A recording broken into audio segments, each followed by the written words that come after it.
저것들 당장 치워. 내 차 앞에 얼씬도 못하게 해. 폭설이 쏟아지는 밤, 경호원들의 거친 손길에 아이들이 바닥으로 내동댕이 쳐졌습니다. 할아버지, 할아버지 살려주세요. 아빠가 가보라고 했단 말이에요. 아이가 품속에서 꺼내려던 낡은 액자가 바닥에 떨어져 산산조각이 났습니다. 파편 사이로 드러난 사진을 본 순간 피도 눈물도 없다던 재벌 회장의 동공이 지진이라도 난 듯 흔들렸습니다. 너희들, 그 사진 어디서 났느냐? 죽은 줄 알았던 아들의 눈망울을 꼭 닮은 아이들. 10년 전 내쫓았던 아들이 남긴 마지막 유산이 눈앞에 나타난 것입니다. 차가운 아스팔트 바닥에 무릎 꿇은 회장의 오열이 밤하늘을 갈랐습니다. 가장 높은 곳에 있는 자가 가장 낮은 곳에 있는 손주들을 만난 그날 밤, 대성그룹을 뒤흔들 피해 복수극은 그렇게 시작되었습니다. 별빛 달빛 사연입니다. 오늘의 사연 시작합니다. 구독해 주시면 채널 운용하는데 도움이 됩니다. 하늘에 구멍이라도 뚫린 듯 폭설이 쏟아지는 밤이었습니다. 서울 도심 한복판에 우뚝 솟은 대성그룹 본사 건물은 거대한 얼음 성처럼 차갑게 빛나고 있었죠. 회전문이 돌아가며 수십 명의 건장한 경호원들이 도열했습니다. 그 사이로 검은색 캐시미어 코트를 입은 백발의 노인, 대성그룹 강만석 회장이 걸어 나왔습니다. 강만석의 표정은 영하의 날씨보다 더 싸늘하게 굳어 있었습니다. 최근 불어닥친 주가 폭락 사태로 인해 신경이 잔뜩 날카로워진 상태였거든요. 비서실장이 우산을 받쳐들며 허리를 푹 숙였습니다. 회장님, 차가 대기 중입니다. 강만석은 대답 없이 미간을 찌푸린 채 대기하고 있던 검은색 세단을 향해 걸음을 옮겼습니다. 구두굽이 눈길을 밟으며 뽀드득 소리를 냈습니다. 그때였습니다. 경호원들의 벽 너머 어둠 속에서 찢어지는 듯한 아이의 비명이 들려왔습니다.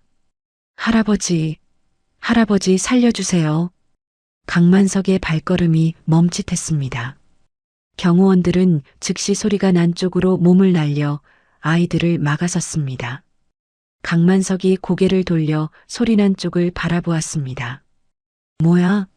어디서 굴러먹던 거지들이야. 당장 치워. 경호팀장의 거친 고함과 함께 아이들이 바닥으로 내동댕이 쳐졌습니다. 기껏해야 7살이나 되었을까 싶은 꼬마 아이 둘이었습니다. 남루하다 못해 넝마나 다름없는 얇은 옷가지에 흙투성이가 된 맨발. 아이들은 추위와 공포에 질려 파랗게 질린 입술을 덜덜 떨면서도 서로의 손을 꼭 잡고 놓지 않았습니다. 강만석이 눈짓을 하자 비서실장이 나서려 했습니다. 하지만 아이들 중 오빠로 보이는 남자아이 한별이 경호원의 팔을 뿌리치고 강만석 앞으로 튀어나왔습니다. 비키란 말이야. 할아버지, 저 모르세요? 아빠가 할아버지는 다 해결해 줄 거라고 했단 말이에요. 저 녀석 당장 끌어내. 경호팀장이 다급히 아이의 뒷덜미를 낚아챘습니다.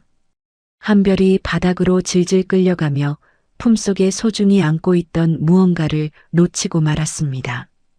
챙그랑 낡은 유리 액자 하나가 아스팔트 바닥에 부딪혀 산산조각이 났습니다. 강만석은 무심코 바닥을 내려다보았습니다. 그리고 그 순간 심장이 덜컥 내려앉는 듯한 충격에 숨을 들이켰습니다. 깨진 유리 파편 사이로 빗물에 젖어가는 낡은 사진 한 장이 보였기 때문입니다.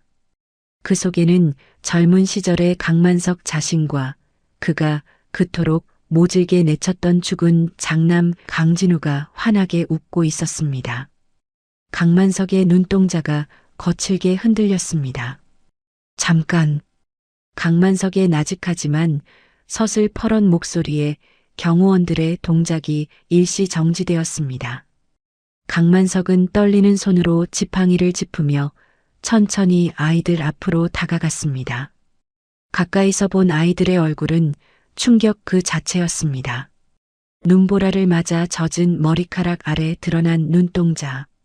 강만석의 기억 속에 뼈아픈 가시처럼 박혀있는 죽은 아들의 그 선하고 맑은 눈망울이 두 아이의 얼굴에 고스란히 박혀 있었습니다.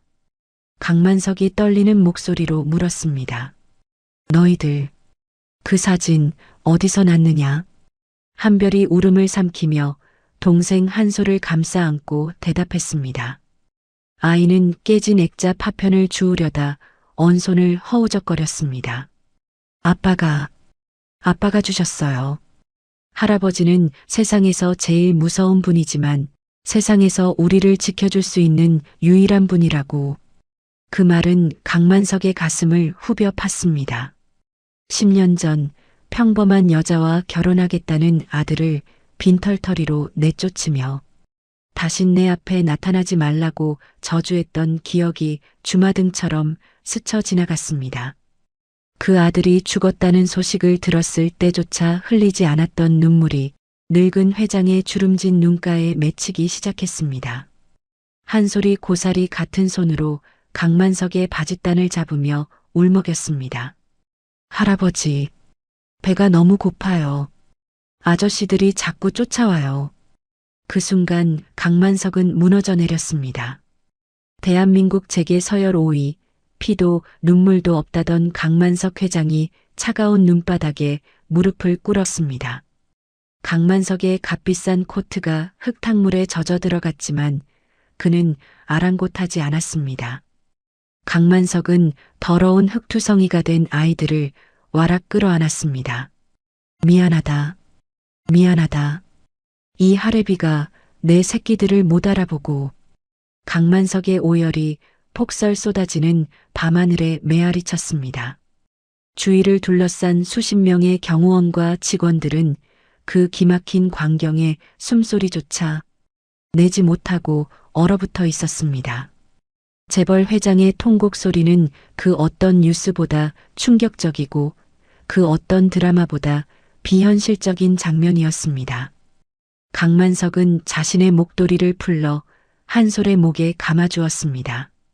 그리고 한별의 언손을 자신의 따뜻한 두 손으로 감싸쥐었습니다. 가자. 집으로 가자. 이제 아무도 너희를 건드리지 못한다. 강만석은 아이들을 양팔에 안고 대기 중인 차에 올랐습니다. 차가운 눈보라가 몰아치는 거리였지만 차 안은 비로소 따뜻한 온기로 채워지기 시작했습니다. 강만석의 평창동 저택은 고요했습니다. 화려한 샹들리에가 빛나는 거실, 최고급 이태리제 소파에는 어울리지 않는 불청객들이 앉아 있었습니다. 목욕을 마친 한별과 한솔은 사이즈가 맞지 않아 헐렁한 실내복을 입은 채 눈앞에 차려진 진수성찬을 허겁지겁 먹고 있었습니다. 며칠을 굶었는지 아이들은 밥을 씹지도 않고 삼키는 듯 했습니다.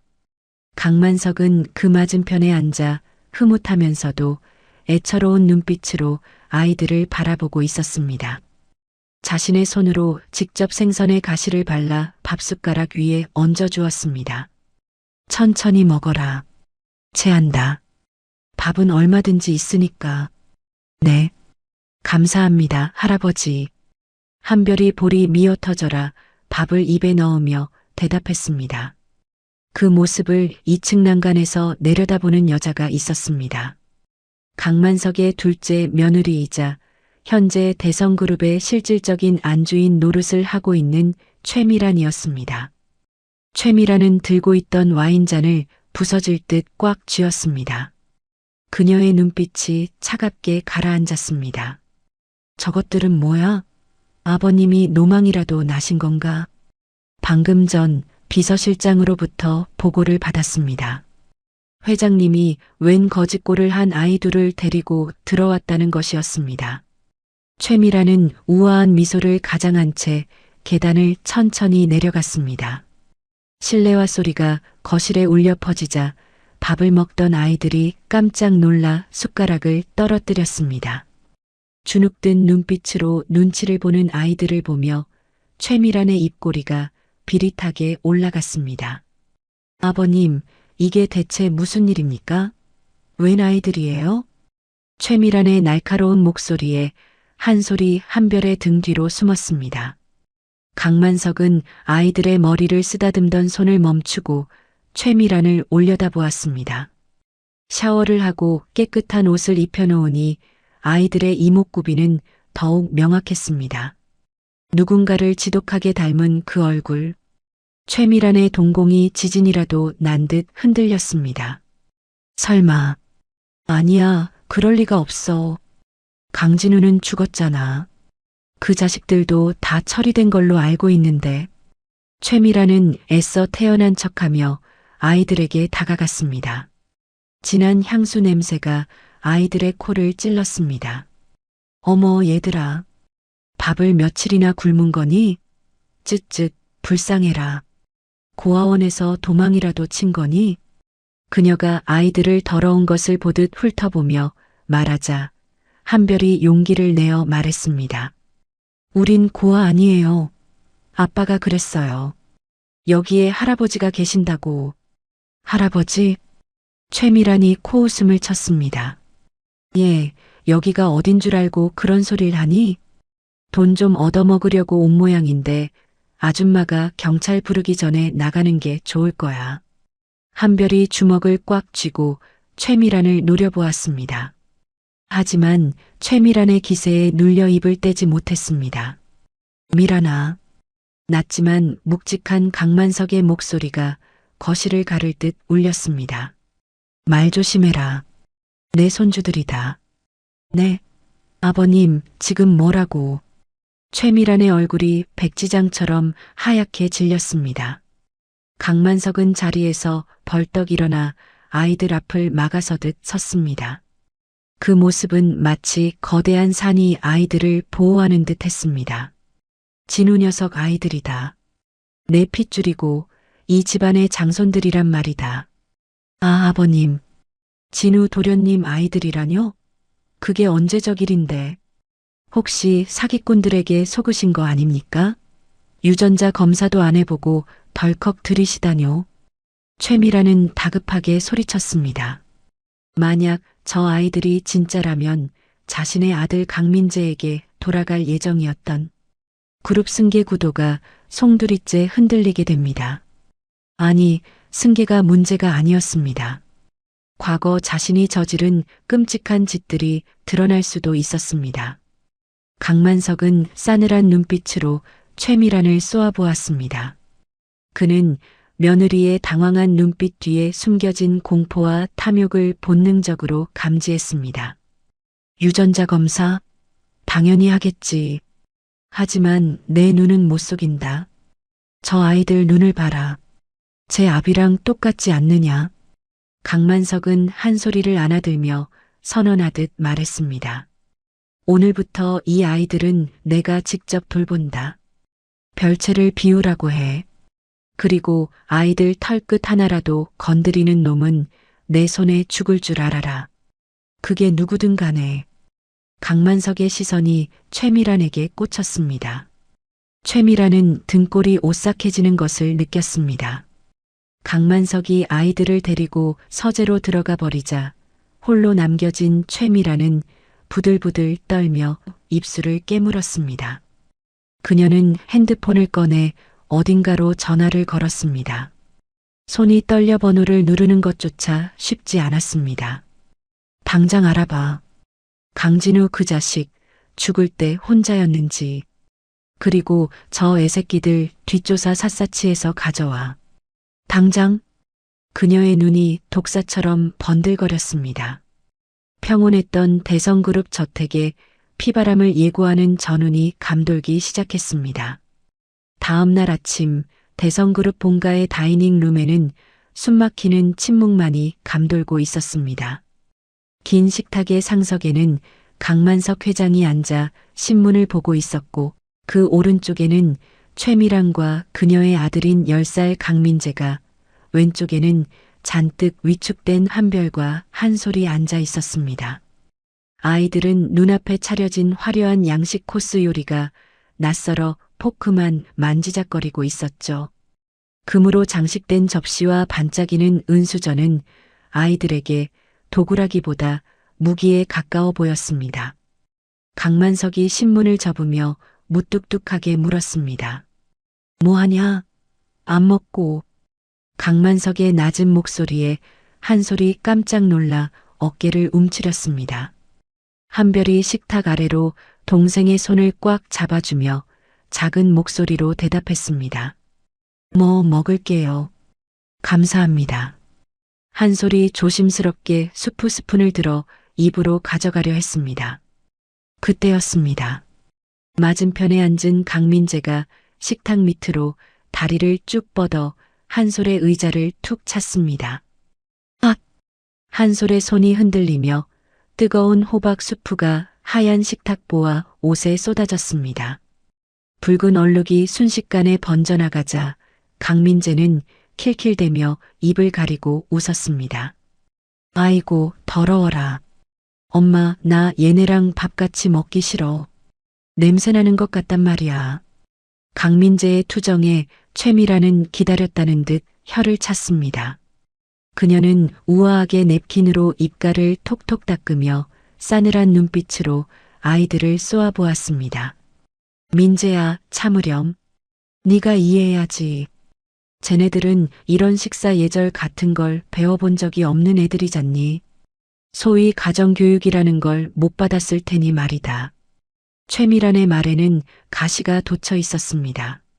한별이 입술을 깨물며 주먹을 꽉 쥐었습니다.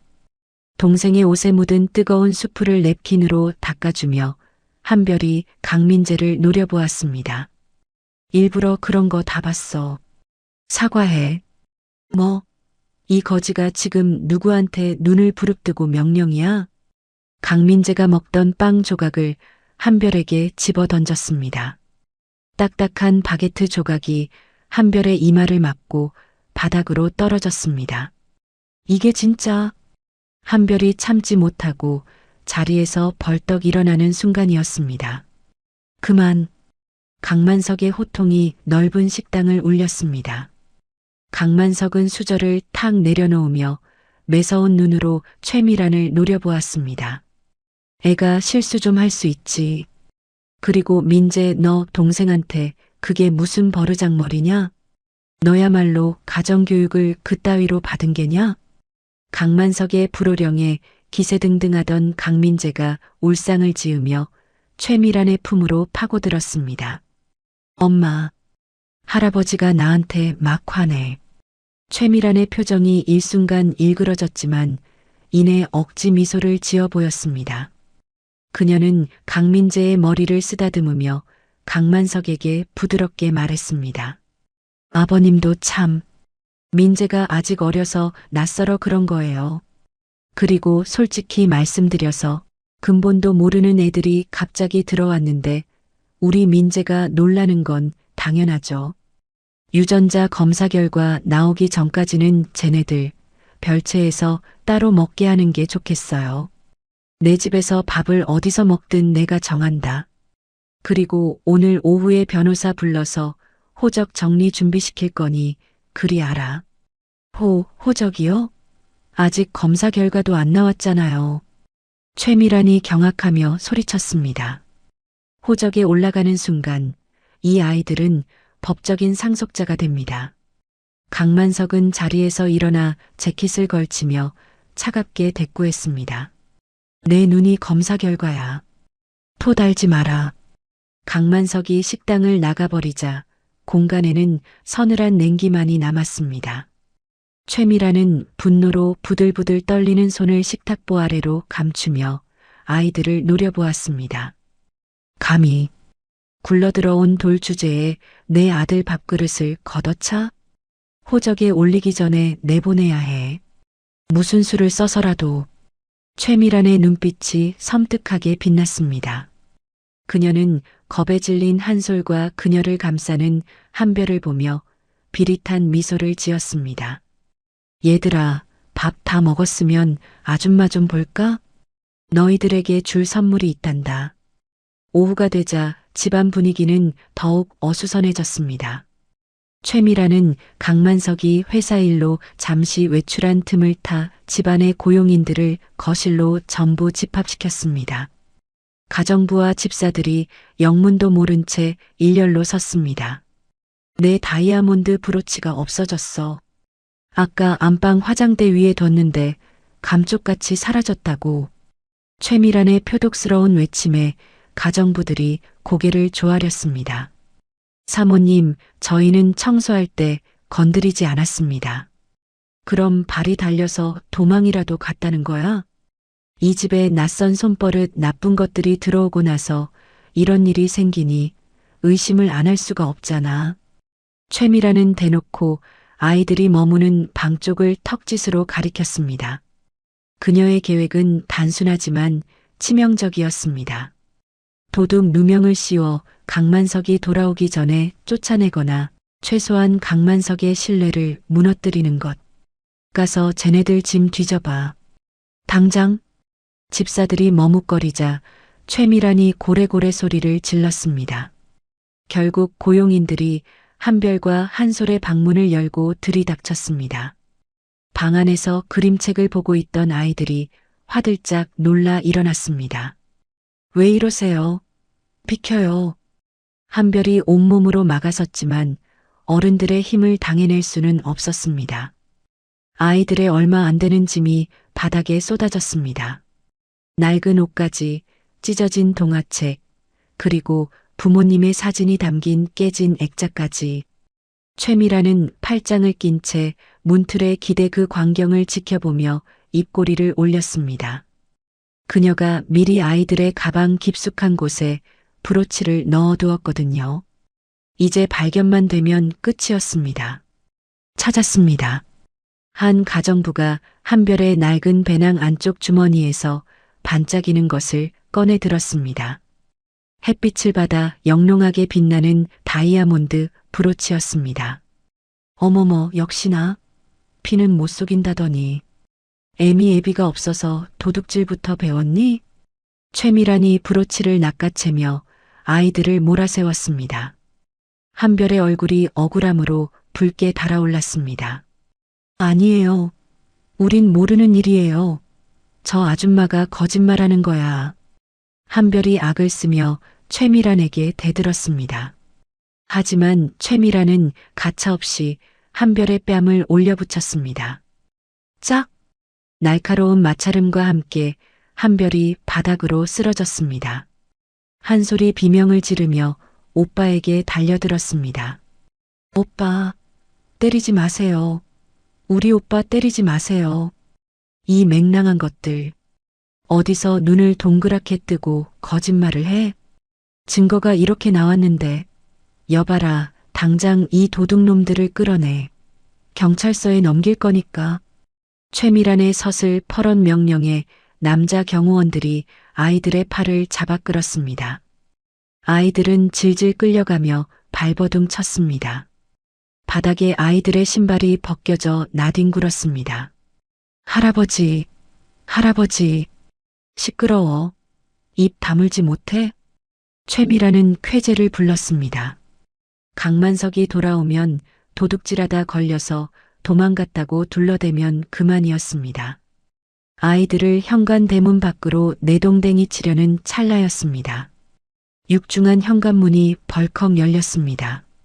지금 이게 무슨 짓들이냐? 예정보다 일찍 돌아온 강만석 회장이 현관에 서 있었습니다. 그의 뒤에는 검은 양복을 입은 낯선 중년 남자가 함께였습니다. 강만석의 눈이 불같이 타올랐습니다. 바닥에 넘어진 채 뺨이 붉게 부어오른 한별, 공포에 질려 오줌을 지린 채 떨고 있는 한솔, 그리고 그 위에서 기세등등하게 서 있는 며느리 최미란. 최미란은 잠시 당황했지만 이내 표정을 바꾸고 억울한 척 연기를 시작했습니다. 아, 아버님. 오셨어요? 그게 아니고요. 이 아이들이 글쎄 제 폐물을 훔쳐서. 최미란이 눈물을 글썽이며 브로치를 들어 보였습니다. 하지만 강만석은 듣지 않았습니다. 그는 성큼성큼 다가와 최미란의 손에 들린 브로치를 지팡이로 쳐내버렸다. 쨍그랑 소리를 내며 브로치가 대리석 바닥을 굴렀습니다. 내 집에서 내 손주를 도둑 취급해? 네가 정령 죽고 싶어서 환장한 게냐? 아버님, 증거가 나왔잖아요. 가방에서 나왔다니까요. 이 아이들 근본이 도둑놈들이에요. 최미란이 억울하다는 듯 가슴을 치며 소리쳤습니다. 그때 강만석의 뒤에 서 있던 낯선 남자, 7년 전 죽은 줄 알았던 강진우의 비서, 박 실장이 앞으로 나섰습니다. 박 실장은 들고 있던 태블릿 PC를 최미란의 눈앞에 들이밀었습니다. 그 브로치, 사모님께서 30분 전에 아이들 방에 들어가시는 걸 제가 CCTV로 확인했습니다만, 박 실장의 차분한 목소리에 최미란의 얼굴이 경악으로 물들었습니다. 화면 속에는 최미란이 주위를 살피며 아이들의 가방에 브로치를 넣는 장면이 선명하게 재생되고 있었습니다. 뭐야? 당신 누구야? 박 실장? 죽은 줄 알았던 망령이 살아 돌아온 듯한 충격. 그리고 자신의 함정이 완벽하게 탄로났다는 공포가 최미란을 덮쳤습니다. 강만석의 눈빛이 이제껏 본 적 없는 살기로 번들거렸습니다. 강만석이 박 실장의 태블릿을 받아 바닥에 내동댕이 쳐진 아이들에게 다가갔습니다. 한 뼘을 일으켜 세우고 먼지를 털어주며 며느리를 향해 나직하게 의조렸습니다. 미란이 너, 감히 내 눈을 속이고 내 핏줄을 해코지하려 들어? 아버님, 그게 오해입니다. 저 영상은 조작된. 닥쳐라. 강만석의 고함 소리에 거실의 유리창이 울릴 정도였습니다. 당장 내 눈앞에서 꺼져라. 썩 꺼져. 강만석은 지팡이로 현관문을 가리켰습니다. 최미란은 다리에 힘이 풀려 주저앉을 뻔했습니다. 그녀의 완벽했던 계획이 산산조각 났습니다. 박 실장은 그런 최미란을 보며 싸늘하게 안경을 축혀 올렸습니다. 이것은 단순한 해프닝이 아니었습니다. 박 실장의 등장은 과거의 추악한 진실이 수면 위로 떠오르는 신호탄이었습니다. 거실의 공기는 팽팽하게 당겨진 활시위처럼 끊어질 듯 위태로웠습니다. 강만석은 떨리는 손으로 박 실장이 건넨 낡은 녹음기를 움켜쥐고 있었습니다. 바닥에 주저앉은 최미란은 사색이 되어 입술을 달달 떨고 있었지만 눈빛만은 독사처럼 박 실장을 노려보고 있었습니다. 박 실장, 네가 감히 7년 동안 쥐새끼처럼 숨어 살더니 이제 와서 조작된 증거를 들이밀어? 최미란이 악을 쓰며 박 실장에게 달려들려 했습니다. 하지만 옆에 있던 경호원들이 최미란의 양팔을 거칠게 낚아채 결박했습니다. 박 실장은 미동도 하지 않고 강만석을 바라보았습니다. 그의 얼굴에는 지난 7년간의 도피 생활이 남긴 흉터와 깊은 주름이 패어 있었습니다. 회장님, 이 녹음기는 진우 도련님이 사고 당일 차량 블랙박스에서 급히 회수하여 저에게 맡기신 원본 파일의 백업본입니다. 도련님은 이미 알고 계셨습니다. 누군가 자신의 차에 손을 댔다는 것을요. 틀어봐라. 강만석의 목소리가 쇳소리처럼 갈라져 나왔습니다. 박 실장이 녹음기의 재생 버튼을 눌렀습니다. 지직거리는 잡음 사이로 다급한 목소리가 거실에 울려 퍼졌습니다. 브레이크가 안 들어. 여보, 꽉 잡아. 젠장, 누가 오일을 빼놨어. 으악. 쾅. 굉음과 함께 녹음이 뚝 끊겼습니다. 거실은 숨소리조차 들리지 않는 정적에 휩싸였습니다. 그것은 사고가 아니었습니다. 명백한 살인이었습니다.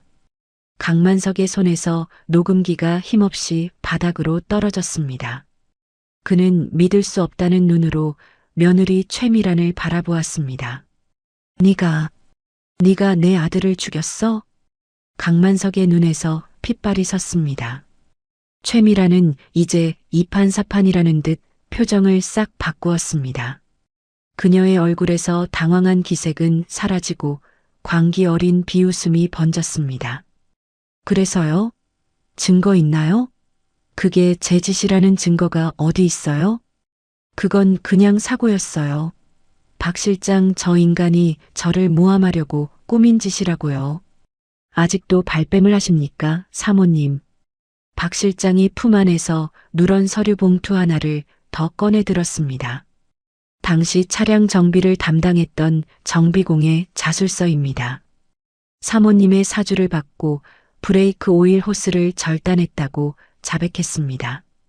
그 정비공, 사모님이 해외로 도피시킨 뒤 입막음하려다 실패해서 지금 제 보호 아래 있습니다. 최미란의 눈동자가 격렬하게 흔들렸습니다. 완벽하다고 믿었던 범죄였습니다. 하지만 죽은 줄 알았던 박 실장이 살아있었고 처리한 줄 알았던 정비공마저 살아있었습니다. 이 미친. 경찰 불러. 당장 2년을 경찰에 넘겨. 강만석이 벼락같이 고함을 질렀습니다. 그때였습니다.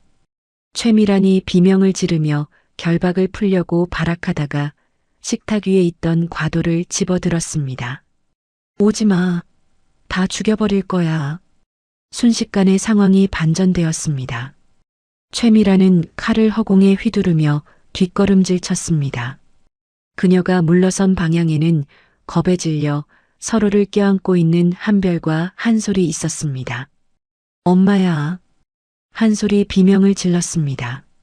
최미란은 독이 바짝 오른 눈으로 아이들을 보았습니다.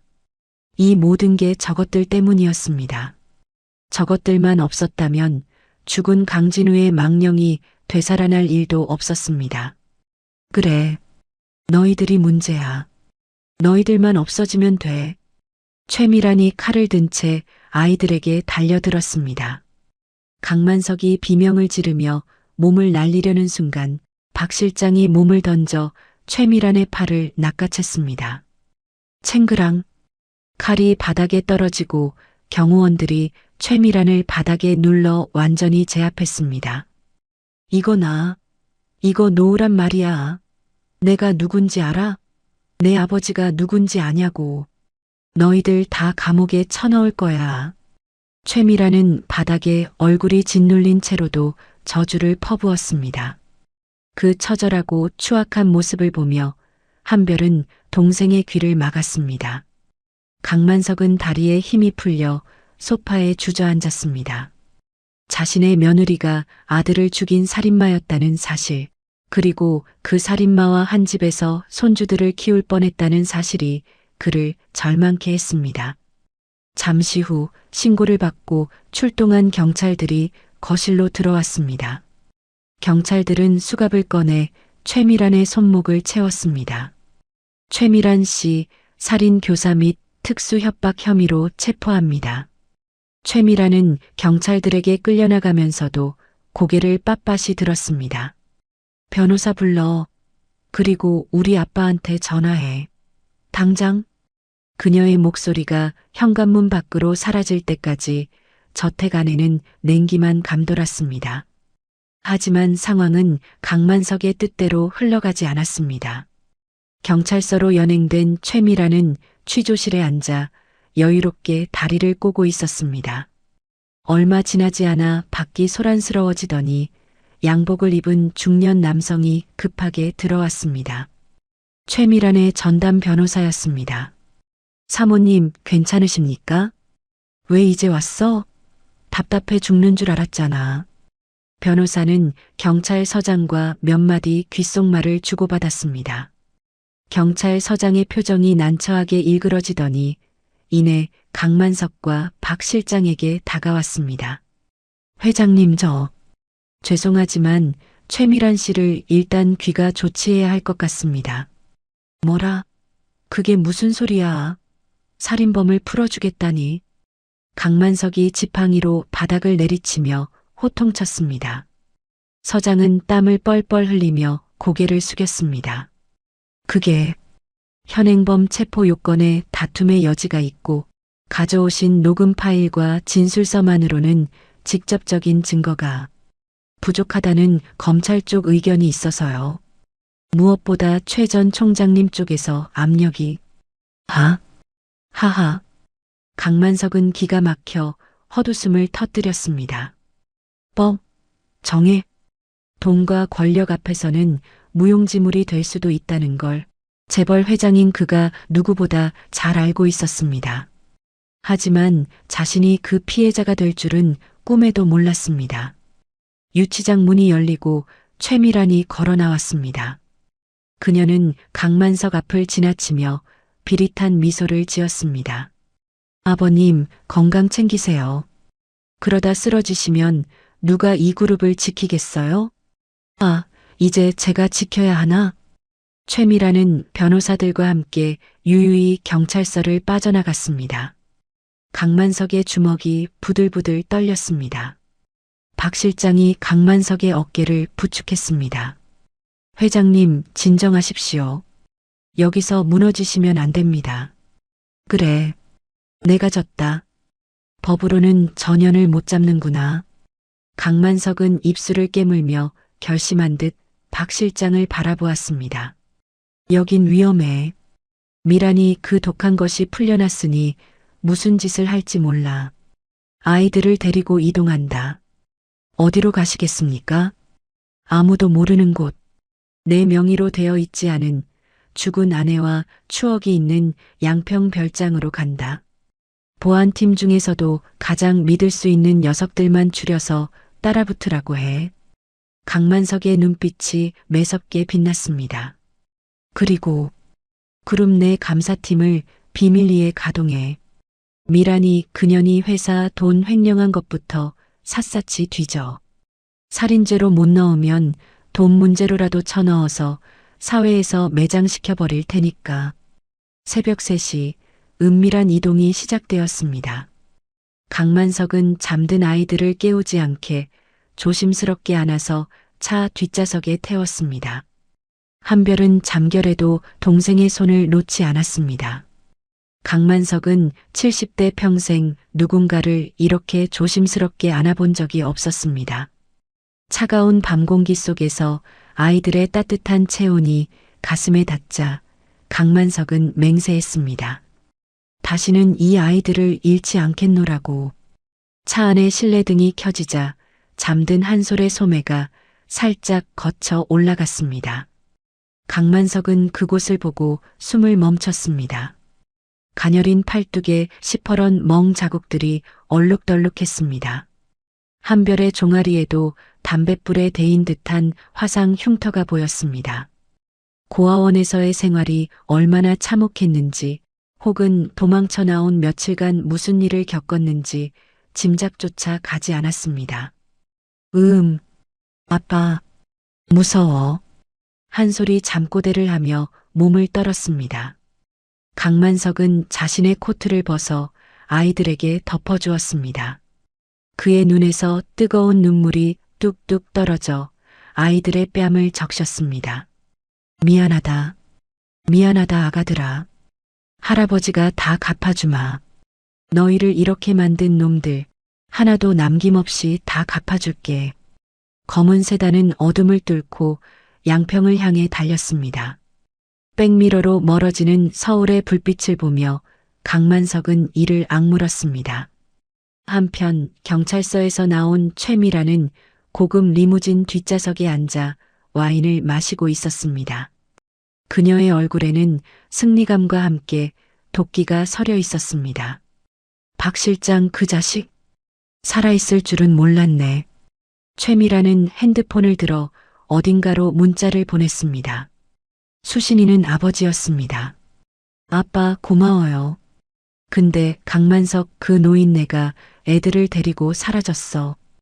회사 주식들 주주총회 열어서 빨리 정리해야겠어. 내일 바로 시작해. 그녀는 창밖을 바라보며 중얼거렸습니다. 도망쳐봐. 어디까지 가나 보자고. 어차피 대성그룹은 내 거야. 밤은 깊어가고 있었지만 전쟁은 이제 막 시작되고 있었습니다. 이야기는 이제 단순한 가족 드라마를 넘어 생사를 건 추격전으로 치닫고 있었습니다. 강만석이 아이들을 데리고 어둠 속으로 사라진 그 시각, 더 거대하고 어두운 그림자가 그들의 뒤를 쫓기 시작했습니다. 양평 별장의 아침은 고요했습니다. 새소리와 함께 눈을 뜬 강만석은 낯선 천장에 잠시 멍하니 누워 있었습니다. 화려한 샹들리에도 푹신한 실크 이불도 없는 소박한 별장이었습니다. 하지만 지난밤 강만석은 10수년 만에 처음으로 수면제 없이 깊은 잠을 잤습니다. 옆에는 새근거리며 잠든 한별과 한솔이 있었습니다. 강만석은 아이들의 이불을 여며주고 조용히 침대에서 일어났습니다. 꼬르륵. 정적을 깨는 소리에 강만석이 고개를 돌렸습니다. 방문 틈 사이로 한별과 한솔이 부스스한 눈을 비비며 서 있었습니다. 낯선 환경에 겁을 먹었는지 둘은 서로의 손을 꼭 잡은 채 눈동자만 굴리고 있었죠. 일어났느냐? 아, 안녕히 주무셨어요. 한별이 기어들어가는 목소리로 인사했습니다. 한솔은 배를 움켜쥐고 있었습니다. 강만석은 벽시계를 보았습니다. 아침 8시. 평소라면 전담 요리사가 차려준 영양죽을 먹고 있을 시간이지만 이곳에는 요리사도 가사 도우미도 없었습니다. 오직 최소한의 경호 인력만 밖을 지킬 뿐이었죠. 배가 고픈 게로구나. 강만석은 헛기침을 하며 주방으로 향했습니다. 아이들이 쭈뼛거리며 그 뒤를 따랐습니다. 냉장고를 열어보니 생수 몇 병과 김치, 그리고 찬장 구석에 놓인 라면 몇 봉지가 전부였습니다. 평생 손에 물 한 방울 묻혀본 적 없는 재벌 회장이라면 봉지를 들고 난감한 표정을 지었습니다. 이걸 어떻게 하는 거더라. 뒷면의 조리법을 돋보기 쓰듯 멀찌감치 들고 읽는 강만석의 모습은 어딘가 우스꽝스러웠습니다. 물 550ml. 물이 끓으면 면과 스프를, 냄비에 물을 받고 가스불을 켜는 것조차 그에게는 기업 인수 합병보다 어려운 과제였습니다. 물이 끓어넘쳐 가스불이 꺼지자 강만석이 당황하여 허둥댔습니다. 어허, 이거 왜 이러나? 불이 왜 꺼져?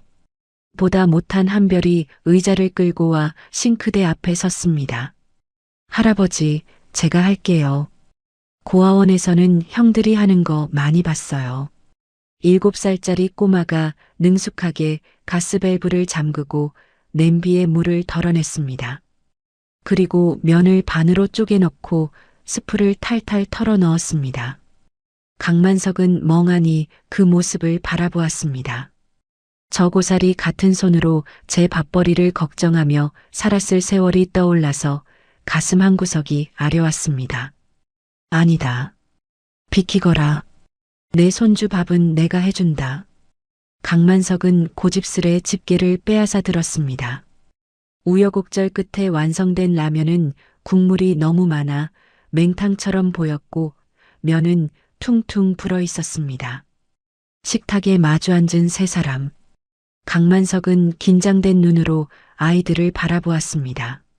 맛이 없겠구나. 한솔이 후후 불어 조심스럽게 국물을 맛보았습니다. 그리고는 눈을 동그랗게 뜨며 배시시 웃었습니다. 와, 맛있다. 진짜 맛있어요, 할아버지. 맛있어? 맵지는 않고? 네. 고아원에서 먹던 것보다 100배, 아니 1000배 맛있어요. 한별도 허겁지겁 면을 흡입했습니다. 입가에 주황색 국물을 잔뜩 묻히며 먹는 아이들의 모습. 강만석은 자신의 젓가락을 내려놓고 그 모습을 멍하니 바라보았습니다. 수조원의 자산을 가졌지만 단 한 번도 느껴보지 못한 따뜻한 포만감이 가슴을 채웠습니다. 천천히 먹어라.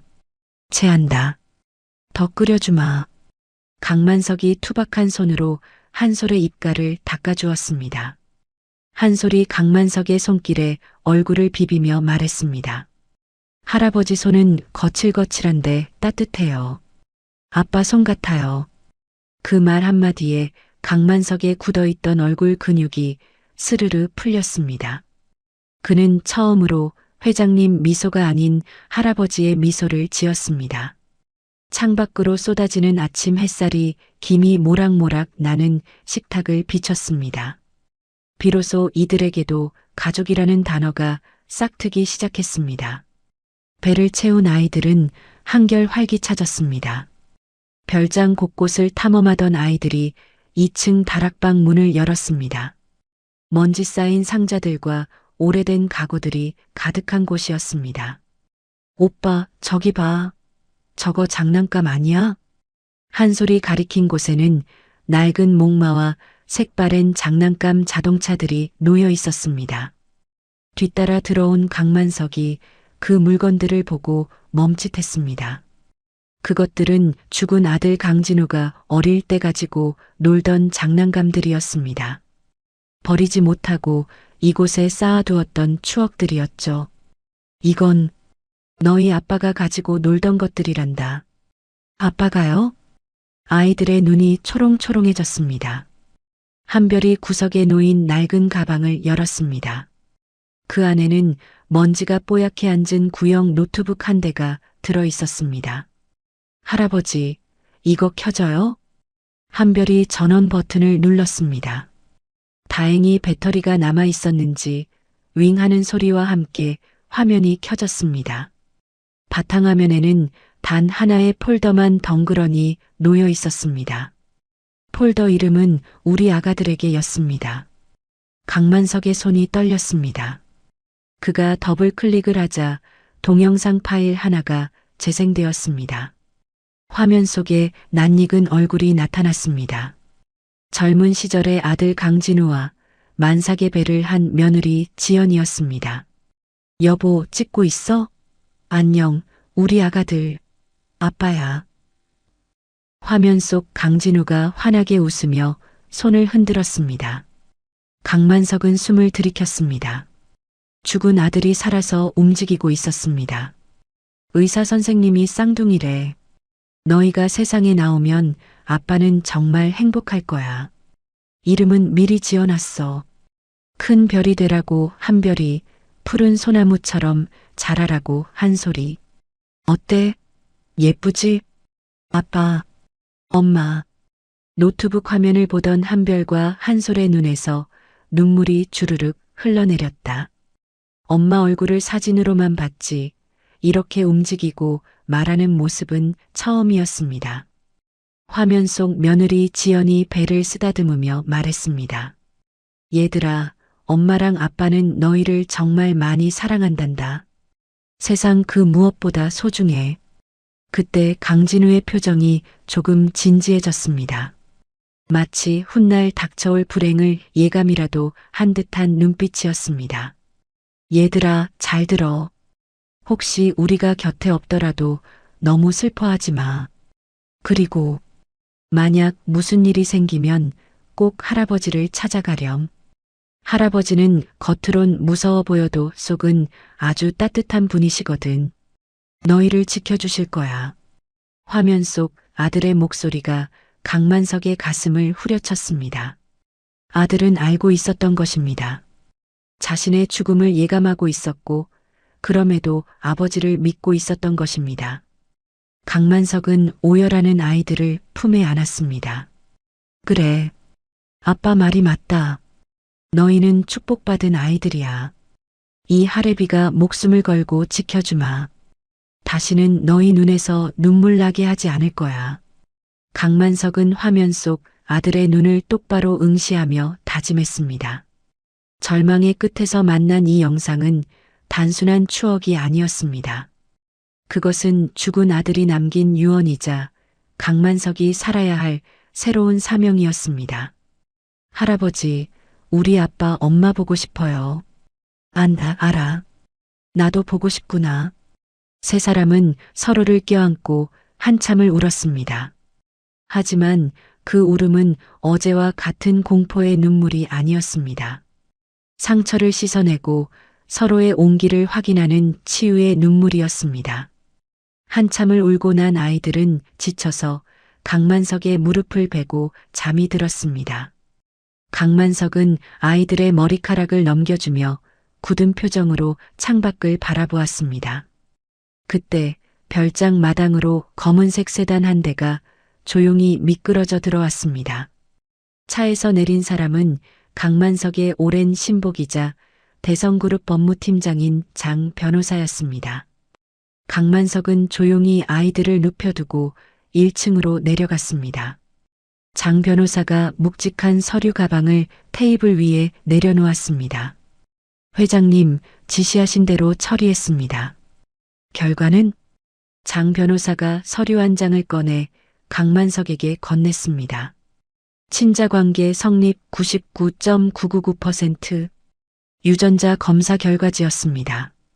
강만석은 결과지를 보며 씁쓸하게 웃었습니다. 이미 마음으로는 알고 있었지만 눈으로 확인하니 또 다른 감정이 밀려왔습니다. 그리고 이것은 최미란 씨가 빼돌린 비자금 내역과 차명 계좌 장부입니다. 박 실장이 밤새 추적해서 찾아냈습니다.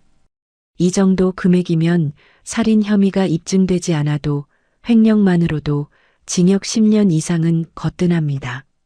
장 변호사가 두꺼운 장부 하나를 더 꺼냈습니다. 강만석이 장부를 넘겨보며 차갑게 물었습니다. 미란이는? 지금 제 세상 만난 듯 날뛰고 있습니다. 회장님이 잠적하신 틈을 타서 임시 주주총회를 소집하려 하고 있습니다. 아버님인 최 전 총장의 힘을 빌려 여론몰이도 하고 있고요. 회장님이 치매에 걸려 아이들에게 노란하고 있다는 찌라시가 돌고 있습니다. 치매라. 겁대가리를 상실했구나. 강만석이 지팡이를 꽉 쥐었습니다. 그의 눈빛은 더 이상 슬픔에 잠긴 노인의 것이 아니었습니다. 먹잇감을 노리는 맹수의 눈빛이었습니다. 장 변호사. 네, 회장님. 내 팔순 잔치 예정대로 진행한다. 초대장은 다 돌렸겠지? 네, 정재계 인사들은 물론이고 기자들까지 전부 초대했습니다. 최미란 씨도 호스트 자격으로 참석할 겁니다. 좋아. 그날이 제삿날이 될 거다. 가장 높은 곳에서 가장 비참하게 떨어뜨려 주지. 강만석은 유전자 검사 결과지를 탁자에 내려놓으며 명령했습니다. 아이들에게 옷을 맞춰 입혀라. 세상에서 제일 좋은 옷으로. 내 손주들이 대성그룹의 주인이라는 걸 만천하에 보여줄 테니까. 알겠습니다. 장 변호사가 고개를 숙였습니다. 강만석은 2층을 올려다보았습니다. 평화로운 오후에 햇살이 별장을 비추고 있었지만 그것은 폭풍 전의 고요와도 같았습니다. 이제 슬픔을 끝내고 반격을 시작할 시간이었습니다. 대성그룹 창립 50주년 기념식이자 강만석 회장의 팔순 잔치가 열리는 대성호텔 BVIP 대기실은 폭풍 전야처럼 고요하면서도 분주했습니다. 평소라면 회장 한 사람을 위한 공간이었겠지만 오늘은 2명의 작은 주인공을 위해 유명 디자이너와 헤어 아티스트들이 바쁘게 손을 놀리고 있었습니다. 커튼이 차르륵 걷히며 탈의실 문이 열렸습니다. 회장님, 준비 다 되었습니다. 강만석은 지팡이를 짚고 천천히 몸을 돌렸습니다. 그리고 눈앞에 펼쳐진 광경에 숨을 들이켰습니다. 며칠 전까지만 해도 꾀죄죄한 넉마를 걸치고 있던 아이들이라고는 믿기지 않을 만큼 완벽한 변신이었습니다. 한별은 몸에 딱 맞는 짙은 네이비색 벨벳 턱시도를 입어 의젓한 귀공자의 자태를 뽐내고 있었습니다. 머리에 왁스를 발라 이마를 드러내니 죽은 아들 강진우의 어린 시절이 그대로 겹쳐 보였습니다. 그 옆에 한솔은 하얀색 레이스가 층층이 달린 드레스를 입고 머리에는 작은 티아라를 쓰고 있었습니다. 마치 동화책 속에서 튀어나온 공주님 같았죠. 할아버지, 저 어때요? 이상해요? 한솔이 드레스 자락을 양손으로 잡고 빙그르르 돌며 물었습니다. 강만석은 목이 메어 잠시 말을 잇지 못했습니다. 그는 떨리는 손을 뻗어 한솔의 뺨을 어루만졌습니다. 아니다. 아니야. 세상에서 제일 예쁘구나. 하늘에 있는 내 아빠 엄마가 보았다면 기뻐서 춤을 췄을 게다. 강만석은 눈시울을 붉히며 아이들의 손을 잡았습니다. 그는 자신의 가슴 주머니에 꽂혀 있던 붉은 행거치프를 꺼내 한별의 턱시도 주머니에 꽂아 주었습니다.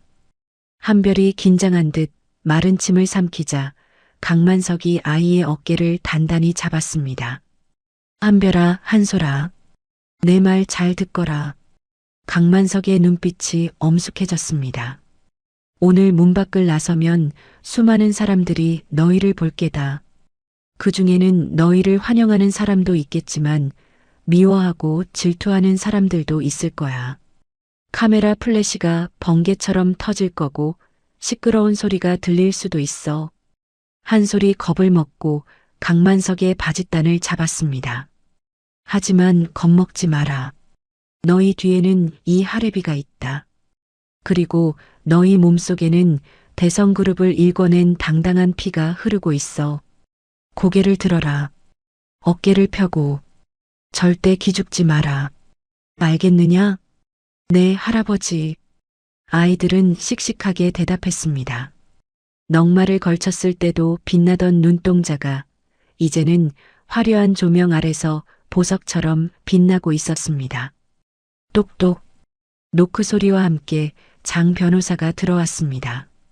회장님, 식장 분위기가 심상치 않습니다. 최미란이 왔느냐? 네. 보석으로 풀려나자마자 뻔뻔하게 참석했습니다. 정계 유력 인사들을 대동하고 안주인 행세를 하고 있습니다. 회장님이 치매로 인해 거동이 불편하다는 소문을 퍼뜨리며 자신이 섭정을 해야 한다는 분위기를 조성 중입니다. 강만석의 인매가 비틀렸습니다. 잘 됐군. 쥐새끼가 제 발로 덫에 들어왔어. 오늘 그 오만방자한 콧대를 꺾어주지. 강만석은 지팡이를 짚고 일어섰습니다. 양옆에 든든한 손주들의 손을 잡은 그는 그 어느 때보다 위풍당당한 사자왕의 모습이었습니다. 대성호텔 그랜드 볼룸은 대한민국 내로라 하는 정재계 인사들로 발 디딜 틈이 없었습니다. 화려한 샹들리에 아래 사람들은 삼삼오오 모여 샴페인 잔을 부딪히고 있었습니다. 그 중심에는 최미란이 있었습니다. 그녀는 최고급 실크 드레스를 입고 목에는 굵은 진주 목걸이를 건 채 여유로운 미소를 띠며 손님들을 맞이하고 있었습니다. 그녀의 곁에는 아들 강민재가 지루한 표정으로 휴대용 게임기를 두드리고 있었죠. 어머, 김 의원님. 와주셔서 감사합니다. 아버님이 편찮으셔서 제가 대신. 최미라는 마치 자신이 이미 그룹의 주인인 양 행동했습니다. 사람들은 수군거렸습니다. 강만석 회장이 정말 노망이 났다는 소문이 사실처럼 굳어지고 있었습니다. 최미라는 속으로 쾌재를 불렀습니다. 강만석이 아이들을 데리고 잠적한 것은 겁을 먹어서라고 확신했습니다. 오늘 이 자리에서 자신의 입지를 굳히면 강만석이 돌아와도 판을 뒤집을 수는 없을 것이라 계산했습니다. 자, 여러분. 잠시 주목해 주십시오. 사회자가 마이크를 잡자 장내가 조용해졌습니다. 최미라는 당당하게 단상 근처로 이동했습니다. 주인공이 등장하지 않으면 자신이 대신 올라가 인사말을 할 계획이었습니다. 대성그룹 강만석 회장님 입장하십니다. 웅장한 음악이 울려 퍼지고 육중한 연회장 문이 활짝 열렸습니다. 수백 개의 시선과 스포트라이트가 입구로 쏟아졌습니다. 최미라는 비웃음을 흘리며 뒤를 돌아보았습니다. 분명 휠체어에 앉아 침을 흘리는 노인의 모습일 거라 기대하면서요. 하지만 그 순간 최미란의 표정이 얼어붙었습니다. 강만석은 두 발로 꼿꼿이 서서 걸어 들어오고 있었습니다. 그리고 그의 양옆에는 천사 같은 아이들이 함께였습니다. 한별과 한솔은 수많은 카메라 플래시 세례에도 눈 하나 깜짝하지 않고 강만석의 보폭에 맞춰 당당하게 걸어 들어왔습니다. 장내가 술렁이기 시작했습니다.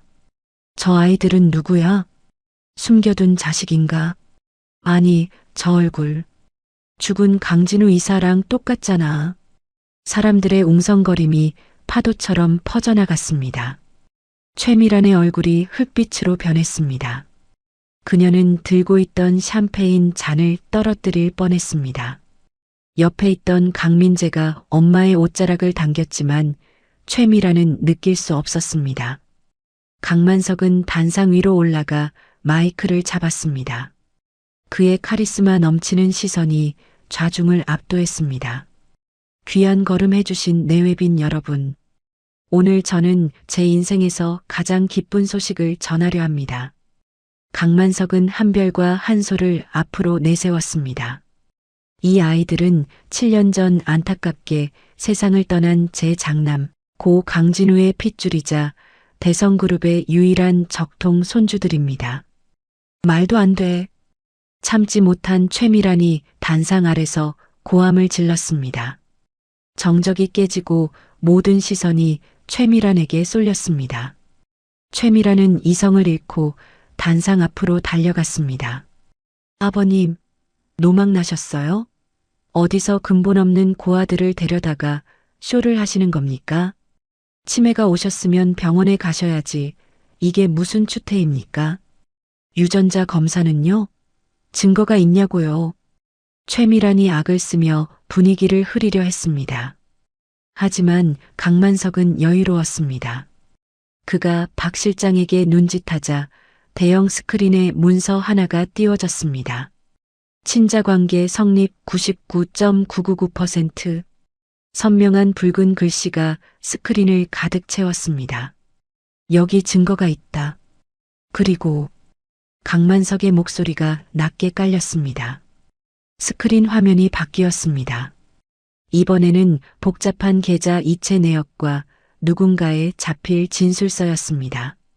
최미란이 살인 청부업자에게 돈을 송금한 내역, 그리고 브레이크를 고장낸 정비공이 자백이 담긴 영상이 재생되었습니다.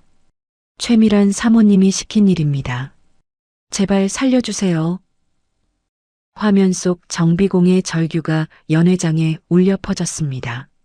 사람들은 경악하며 입을 틀어막았습니다. 최미란은 다리가 풀려 비틀거렸습니다. 이건 조작이야. 다 거짓말이야. 강만석은 싸늘한 눈으로 최미란을 내려다보았습니다. 내 아들을 죽음으로 몰고 가고 이 어린 핏줄들마저 해하려 했던 페리나가 감히 여기가 어디라고 발을 들여. 뭐라고요? 여봐라. 당장 저 죄인을 끌어내라. 미리 대기하고 있던 검찰 수사관들이 들이닥쳤습니다. 이번에는 경찰이 아닌 검찰이었습니다. 파란색 영장이 최미란의 눈앞에 펼쳐졌습니다.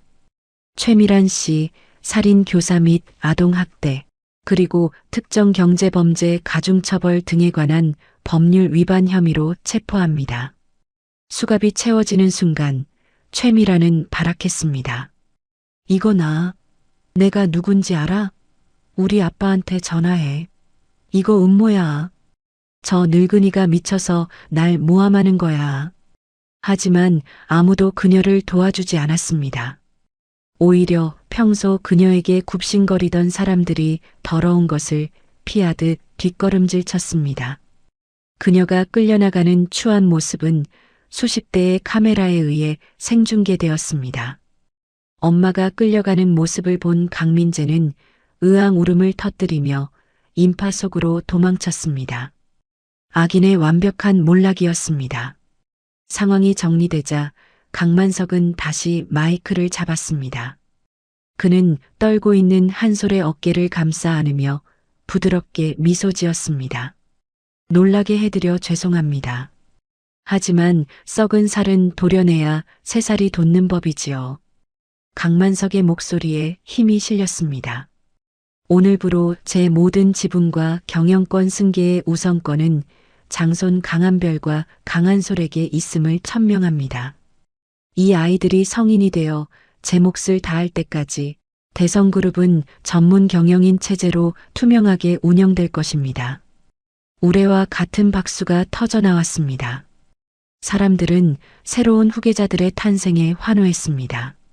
한별은 무서운 표정의 어른들이 자신들에게 고개를 숙이고 박수를 보내는 낯선 광경을 보며 꽉 잡고 있던 할아버지의 손에 힘을 주었습니다. 강만석도 맞잡은 손에 힘을 주며 아이들을 보며 환하게 웃었습니다.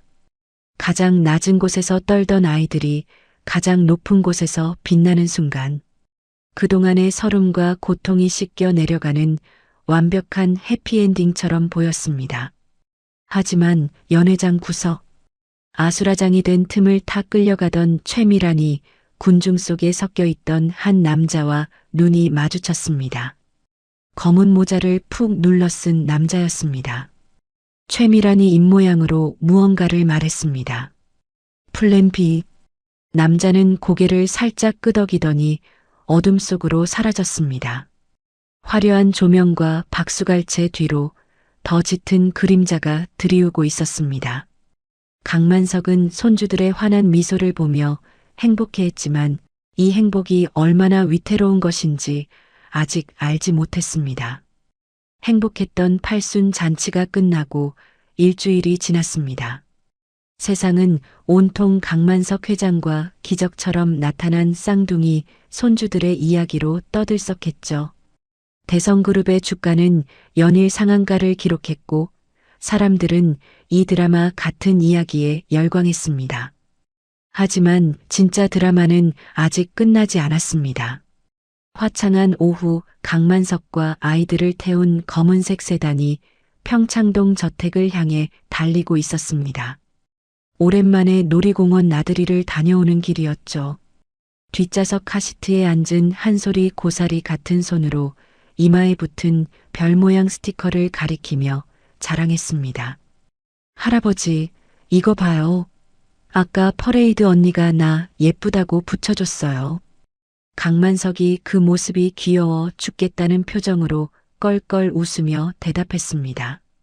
그래, 우리 한솔이가 세상에서 제일 예쁘지. 그렇고 말고. 오빠는 안 예뻐서 안 줬대요. 메롱. 한솔이 혀를 쏙 내밀자 옆에 있던 한별이 입을 삐죽거리며 투덜거렸습니다. 나도 받았거든. 내가 안 붙인 거거든. 아이들의 제잘거리는 소리에 차 안은 웃음꽃이 피었습니다. 운전하던 기사도 조수석의 경호원도 백미러를 보며 미소 지었죠. 모든 것이 완벽하게 제자리를 찾은 듯 했습니다. 적어도 그 트럭이 나타나기 전까지는요. 끼잉 마이너스. 교차로에 진입하던 순간 오른쪽 도로에서 대형 덤프트럭 한 대가 신호를 무시하고 무서운 속도로 돌진해 왔습니다. 운전기사가 핸들을 급하게 꺾으며 비명을 질렀습니다. 회장님, 꽉 잡으세요. 쾅! 귀를 찢는 굉음과 함께 세상이 뒤집혔습니다. 강만석의 차가 종이장처럼 구겨지며 도로 밖으로 튕겨나갔습니다. 뒤따르던 경호 차량들이 급히 막아섰지만 트럭의 육중한 무게를 견디지 못하고 연달아 추돌했습니다. 차 안은 순식간에 아수라장이 되었습니다. 터진 에어백 사이로 매캐한 연기가 피어올랐습니다. 얘들아, 한별아, 한솔아. 강만석이 신음하며 고개를 들었습니다. 깨진 유리 파편에 긁힌 이마에서 피가 흘러내려 시야가 온통 붉었습니다. 다행히 아이들은 카시트 덕분에 크게 다치지는 않은 듯 했습니다. 할아버지, 무서워요. 한별이 울먹이며 강만석의 팔을 잡았습니다. 하지만 진짜 공포는 사고 그 자체가 아니었습니다. 자욱한 연기를 뚫고 검은 승합차 한 대가 찌그러진 강만석의 차 옆에 섰습니다. 차 문이 열리고 검은 마스크를 쓴 건장한 남자 셋이 내렸습니다. 그들은 망설임 없이 뒷좌석 문을 쇠지렛대로 뜯어내듯 열었습니다. 누구냐? 너희들. 강만석이 깨진 지팡이를 휘두르며 저항하려 했습니다. 하지만 남자 중 하나가 품에서 전기 충격기를 꺼내 강만석의 목에 갖다 댔습니다. 지지직. 푸른 불꽃이 튀며 강만석의 몸이 마비된 듯 뻣뻣하게 굳어졌습니다. 으윽. 강만석이 고통에 찬 신음을 흘리며 좌석으로 쓰러졌습니다. 그 사이 다른 남자가 카시트 안전벨트를 끊고 한솔을 낚아챘습니다. 오빠, 할아버지, 야, 안 돼. 한솔아, 내 동생 놔줘. 한별이 남자의 팔을 물어뜯으며 매달렸습니다. 7살 아이의 처절한 몸부림이었지만 거구의 남자를 막기엔 역부족이었습니다. 남자는 귀찮다는 듯 한별의 뒷덜미를 잡아 바닥으로 내동댕이 쳤습니다. 목표 확보. 철수한다. 남자들은 비명을 지르는 한솔을 짐짝처럼 승합차에 실었습니다. 강만석은 마비되어 움직이지 않는 팔을 억지로 뻗으며 절규했습니다. 목소리가 잘 나오지 않아 쇳소리가 났습니다. 안 돼. 안 돼. 한솔아. 승합차는 굉음을 내며 유유히 사라져버렸습니다. 도로 위에는 부서진 차의 파편과 한솔이 떨어뜨린 별 모양.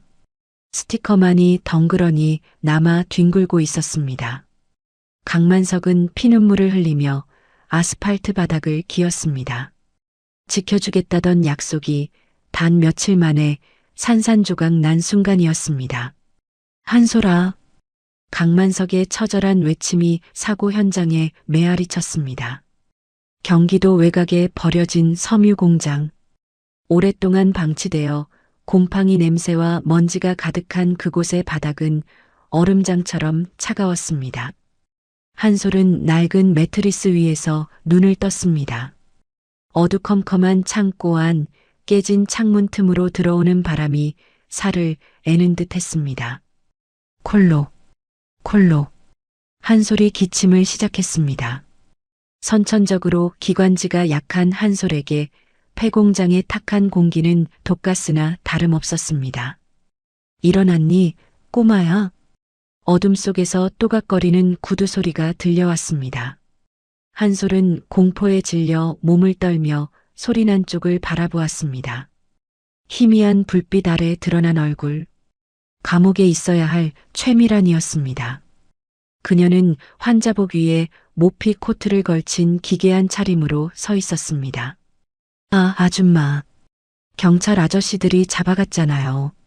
한솔이 뒷걸음질 치며 물었습니다. 최미란은 광기 어린 눈으로 웃으며 한솔에게 다가왔습니다. 잡혀갔지. 하지만 돈과 권력이 있으면 감옥 문도 열리는 법이란다. 구속 집행정지라고 하니? 아줌마가 마음이 너무 아파서 감옥에 있을 수 없다고 하니까 병원에 보내주더라고. 최미란이 한솔의 턱을 거칠게 잡아올리며 속삭였습니다. 내 할아버지가 날 건드린 대가를 치러야지. 너 하나 없애는 걸로는 성에 안 차.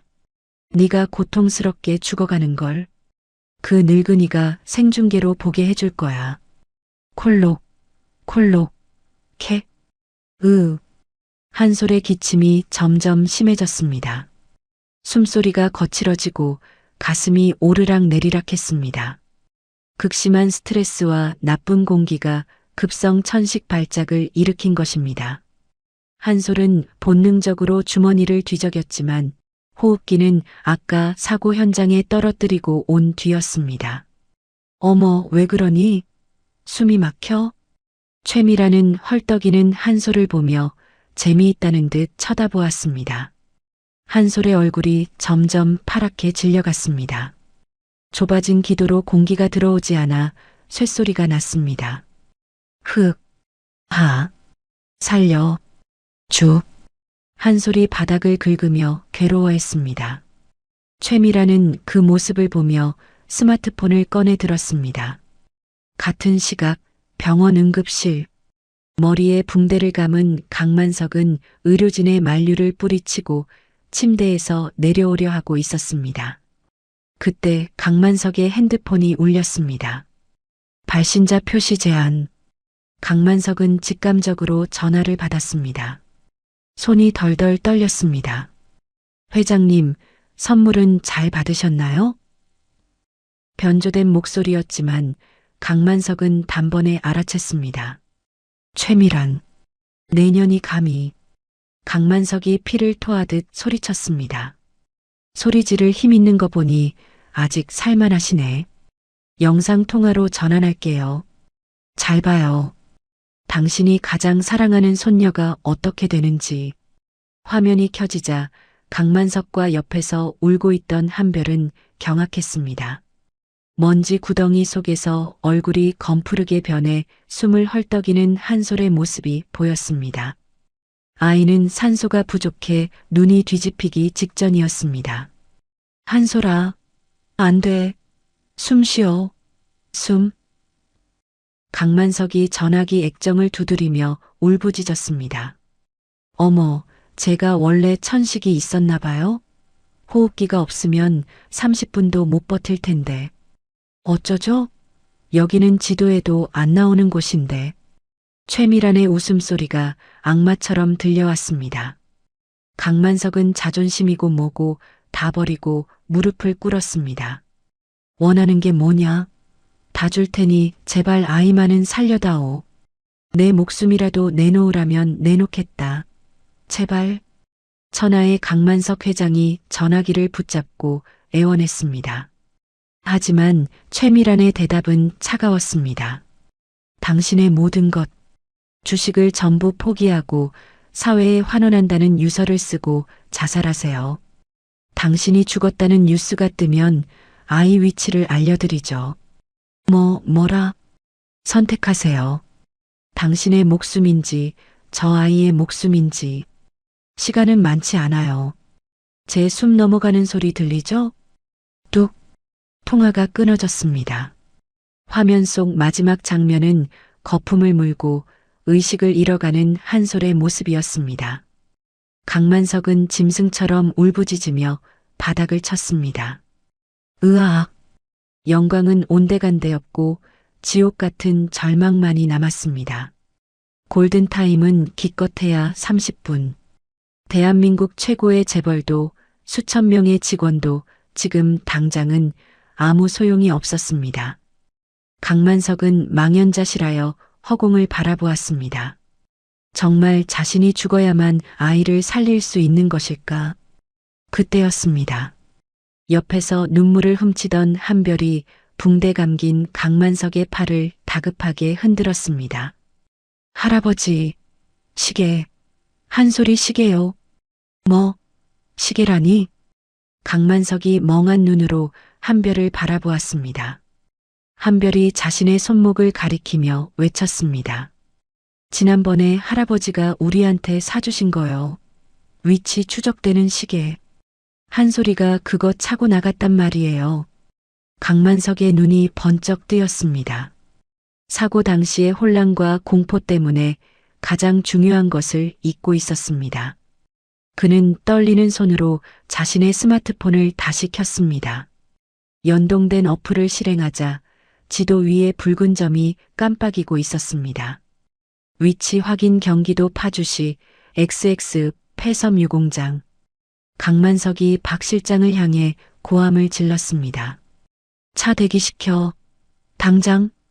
강만석은 한별의 손을 잡고 응급실을 뛰쳐나갔습니다. 아직 링거 바늘이 꽂혀 있는 팔에서 피가 흘러내렸지만 그는 고통조차 느끼지 못했습니다.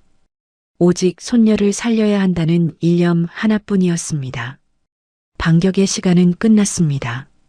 이제는 목숨을 건 구조의 시간이었습니다. 찾았다. 찾았어. 강만석은 스마트폰 지도 위에서 깜빡이는 붉은 점을 보며 외쳤습니다. 그의 눈은 희망과 절박함으로 이글거리고 있었습니다. 위치는 경기도 파주의 외진 공장 지대였습니다. 옆에 있던 한별이 강만석의 팔을 붙잡으며 울먹였습니다. 할아버지, 한솔이 거기 있어요? 네. 그래. 우리 한별이 덕분에 찾았다. 한별이가 동생을 살린 게야. 강만석은 한별의 머리를 쓰다듬을 새도 없이 자리에서 벌떡 일어났습니다. 그 바람에 꽂혀 있던 링거대가 휘청거렸습니다. 박 실장, 차 대기시켜. 당장. 회장님, 지금 움직이시면 안 됩니다.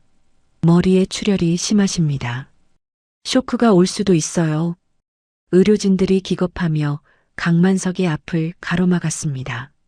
하지만 강만석의 귀에는 아무것도 들리지 않았습니다. 그는 자신의 팔에 꽂혀 있던 굵은 수액 바늘을 거칠게 잡아 뜯었습니다. 살점이 뜯겨나가며 붉은 선혈이 바닥으로 후두둑 떨어졌습니다. 흰 환자복 위로 붉은 꽃이 피어났습니다. 비켜라. 내 손녀가 숨이 넘어가고 있어. 강만석의 사자우 같은 고함에 의사들이 주춤 뒤로 물러섰습니다. 그 기세는 맹수와도 같았습니다. 강만석은 비틀거리면서도 응급키트 가방을 뒤져 휴대용 네블라이저 호흡기를 챙겼습니다. 생명줄이나 다름없는 그 기계를 손에 꽉 쥐고 그는 한별의 손을 잡고 응급실을 뛰쳐나갔습니다. 밟아. 신호 다 무시하고 제일 빨리 가. 막는 놈 있으면 다 밀어버려. 대성그룹의 검은 세단 수십 대가 굉음을 내며 병원을 빠져나갔습니다. 퇴근 시간으로 꽉 막힌 도로였지만 강만석의 차량 행렬은 거침이 없었습니다. 사이렌을 울리며 중앙선을 넘나들고 갓길을 질주했습니다. 경적 소리가 도심을 뒤흔들었습니다. 차 안에서 강만석은 네블라이저를 가슴에 품고 기도를 올렸습니다. 제발, 제발 버텨다오. 이 못난 하레비가 갈 때까지만.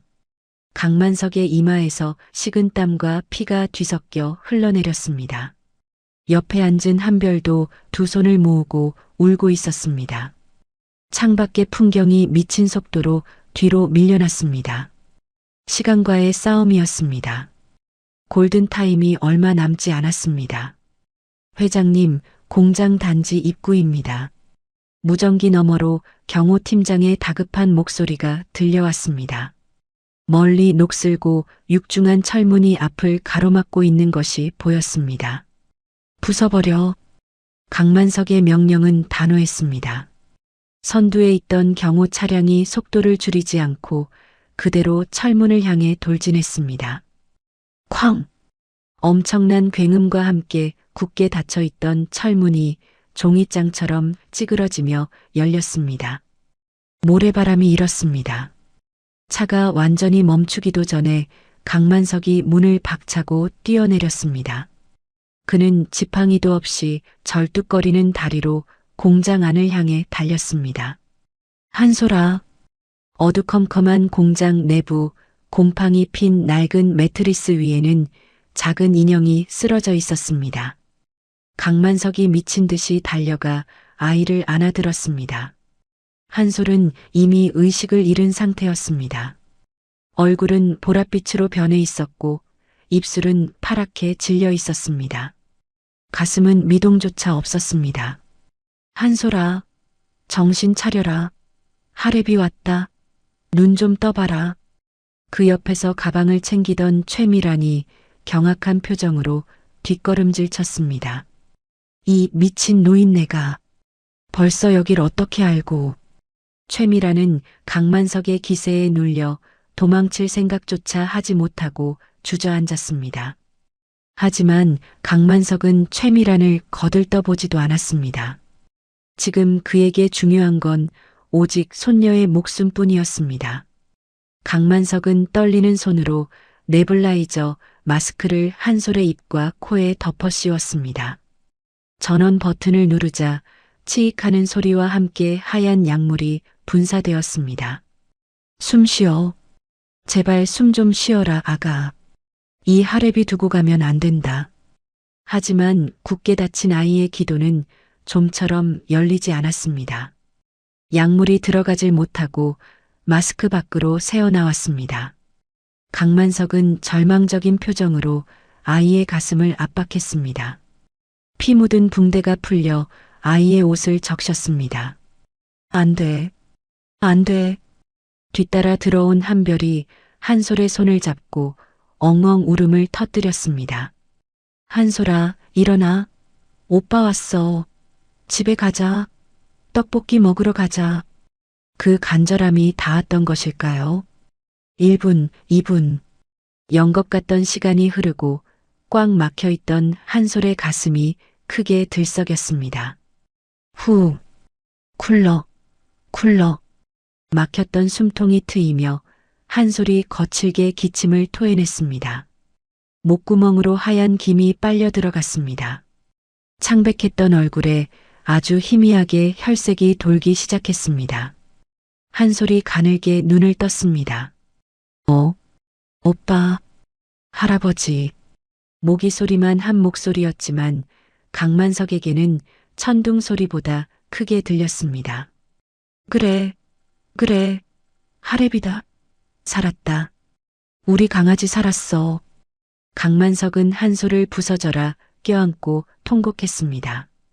지옥 문턱에서 손녀를 낚아채운 안도감에 다리가 풀려 바닥에 주저앉았습니다. 박 실장과 의료진이 달려와 한솔에게 산소 마스크를 씌우고 응급조치를 이어갔습니다. 강만석은 그제야 천천히 몸을 일으켰습니다. 그의 눈빛이 순식간에 차갑게 변했습니다. 그는 지팡이를 집어들고 공장 구석으로 걸어갔습니다. 그곳에는 도망치려다 경호원들에게 붙잡힌 최미란이 무릎 꿇려 있었습니다. 그녀의 머리는 산발이 되었고 명품 옷은 먼지투성이가 되어 있었습니다. 이거 안 나? 내 아버지가 누군지 알아? 전화 한 통이면 너희들 다 끝장이야. 최미란은 여전히 상황 파악을 못하고 악을 쓰며 발버둥 쳤습니다. 그녀는 강만석이 다가오자 고개를 쳐들고 독서를 퍼부었습니다. 강만석, 운이 좋네. 애가 즐기기도 해라. 하지만 날 어쩔 건데? 난 심신미약이야. 우울증 약 먹고 기억이 안 난다고 하면 그만이라고. 그리고 우리 아버지가 가만히 있을 것 같아? 강만석은 대꾸 없이 지팡이를 들어 올렸습니다. 그리고 온 힘을 다해 최미란의 뺨을 후려쳤습니다. 짝! 공장이 울릴 정도로 큰 소리가 났습니다. 최미란은 비명도 지르지 못하고 바닥에 처박혔습니다.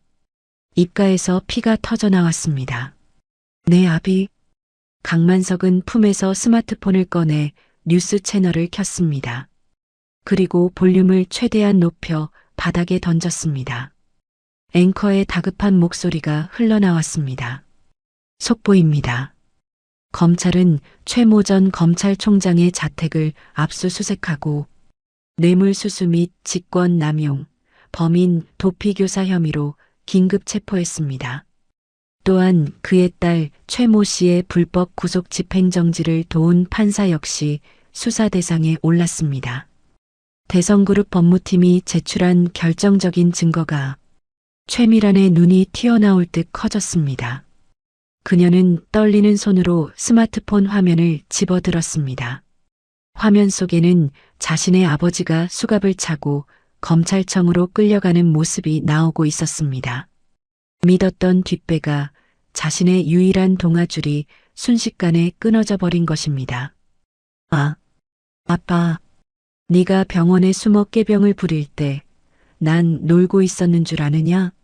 내 아비가 덮어준 비리들, 네가 저지른 횡령과 주가 조작 증거들 싹 다 모아서 방송국과 검찰에 뿌렸다.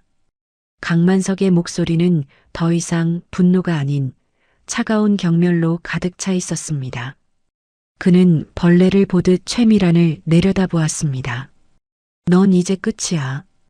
돈도 권력도 가족도 없이 감옥에서 썩다 죽게 될 거다. 최미란의 몸이 사시나무 떨듯 떨렸습니다. 현실을 자각한 그녀가 강만석의 바짓가랑이를 잡고 매달렸습니다. 아, 안 돼. 아버님, 아버님, 제가 잘못했어요. 한 번만 봐주세요. 민재를 봐서라도.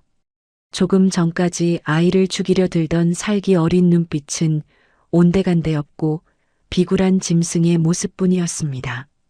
강만석은 더러운 오물을 털어내듯 발길질로 그녀를 떼어냈습니다. 치워라.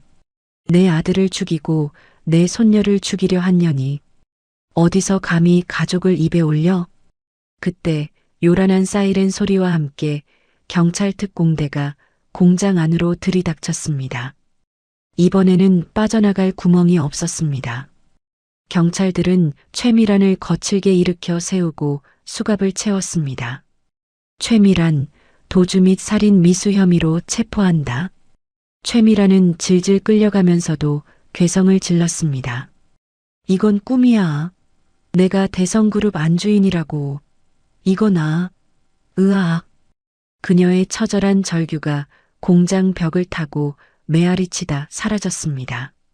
그 모습을 지켜보던 강만석은 깊은 한숨을 내쉬었습니다. 길고 길었던 악연의 고리가 마침내 끊어졌습니다. 강만석은 비틀거리는 몸을 이끌고 공장 밖으로 나갔습니다. 구급차 뒤편에 앉아 산소호흡기를 쓴 한솔이 강만석을 보며 손을 흔들었습니다. 옆에는 한별이 든든하게 동생의 어깨를 감싸고 있었습니다. 강만석은 피 묻은 얼굴을 닦을 생각도 하지 못한 채 아이들을 향해 세상에서 가장 인자한 미소를 지어 보였습니다.